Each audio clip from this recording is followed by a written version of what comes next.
Hello, welcome back to the Narconon and Scientology Chronicles channel. I'm Lucas Catton, and there's a question that keeps going around in my head, and it sort of resurfaced again recently when Tony Ortega had issued the audio recording of a meeting that I had with state and federal investigators back in October of 2013 regarding known crimes committed by Narconon, Georgia, Narconon Arrowhead in Oklahoma.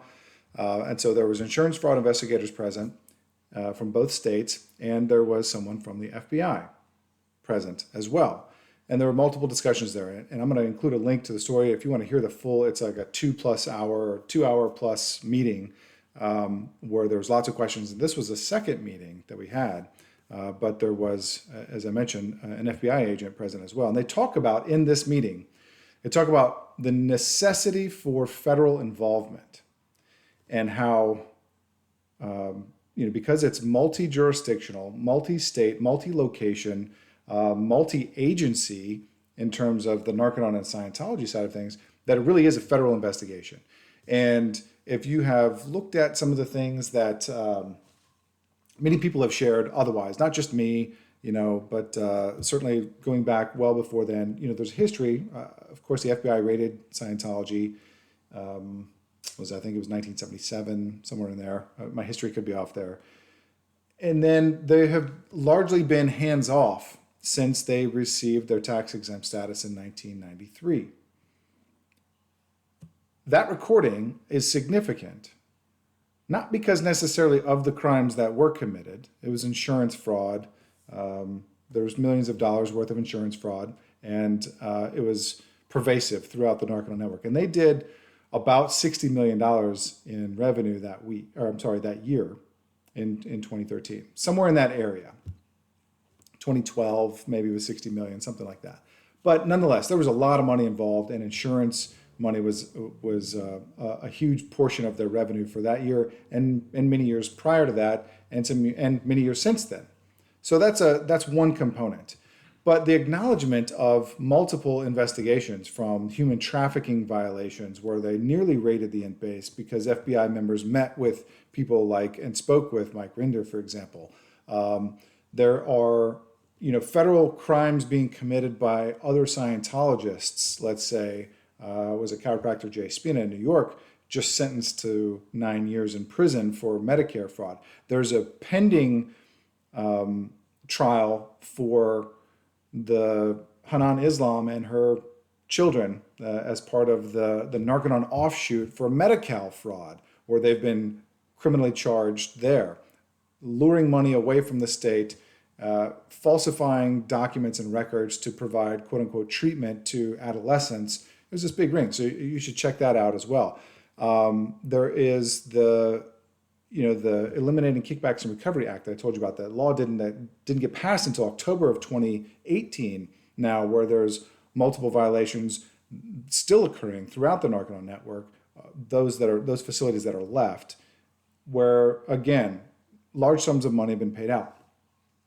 There's been credit card fraud by Narconon centers, by churches of Scientology who have created cards for people and then charged their accounts, sometimes without their knowledge completely, or did vast things. You can look up some of the cases that Graham Berry has represented people, including elder abuse. There's so many financial crimes here. The question that has been ruminating in my mind regarding this is, when will the FBI or other federal agents finally seize Scientology's assets, finally seize their property? Because they know for a fact crimes have been committed. That has been documented on the one recording that I provided from, 8 years ago, nearly 7.5 years ago. So that's just one small example of the multi millions of dollars of financial crimes across state lines that is, in fact, a racketeering issue. It's racketeering. I say, in fact, I'm not an attorney, I'm not a law enforcement agent, I get that. But everything that I've read, it falls under racketeering. Discussions that I've had with state and federal agents, this is a racketeering issue. They need to seize And if they follow the money, they will see, for example, the chiropractor of the admitted millions of dollars of Medicare fraud. He has also donated millions of dollars to the Church of Scientology. You have, like, I think it was Dennis Knobb down in Florida, who he passed away of a heart attack, and he was criminally negligent and was remanded to jail. And he had donated large sums of money to Scientology. You have all the money that Narconon obtained fraudulently that was then being given to Scientology. You have the Medi-Cal fraud from Hanan Islam and her stuff that they have been charged with, and the money that's been going to Scientology. You have all these trails of money. The Eliminating Kickbacks and Recovery Act, these FSM commissions is what they're called, field staff member commissions, that are paid to churches of Scientology.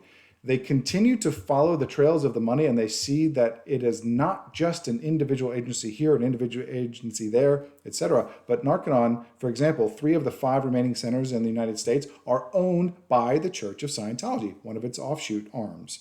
I think it's Social Betterment Properties Incorporated or whatever. You have all these various empty buildings throughout the United States and throughout the world, but I'm talking here at the United States. They're empty. Nobody's going. It's shrinking fast.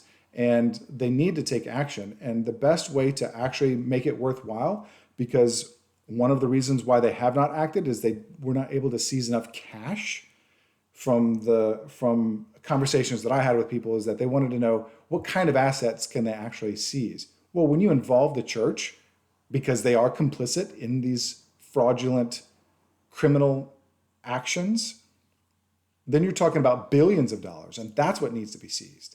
From the Church of Spiritual Technology all the way down to the smallest Narconon and everything in between. There are so many different corporations within this racketeering ring, and that's what it is. They need to be stripped of their tax-exempt status. They need to go in and follow all the money trails of and the crimes that have been committed, and individuals who have committed crimes and have been found guilty of those crimes, who have given money to Scientology. Like, the list goes on and on and on. So I'm going on a long rant here because it needs to happen. And my only purpose in releasing that recording was to show that, A, none of us have been lying. The federal agencies, at least people within federal agencies, definitely on a state level as well, but federal agencies are aware of criminal actions committed by all of these different Scientology enterprises. And they still have failed to act. So rather than waiting for, I don't know, like one specific lawsuit to be the one that overturns it or that kind of thing, that's what needs to happen, is that the federal government, the FBI, and anybody else involved that they want to bring into it needs to take action. And they need to hold them guilty for the crimes they are guilty, or hold them accountable for the crimes they are guilty of. When that happens, because it will happen, and in my opinion, it will happen based on the people I've talked to and the information that I know, that it will happen someday. Hopefully sooner rather than later. Hopefully before they just take themselves out by withering away, and then Miscavige sits on his huge war chest of billions all by himself. He still needs to be held accountable.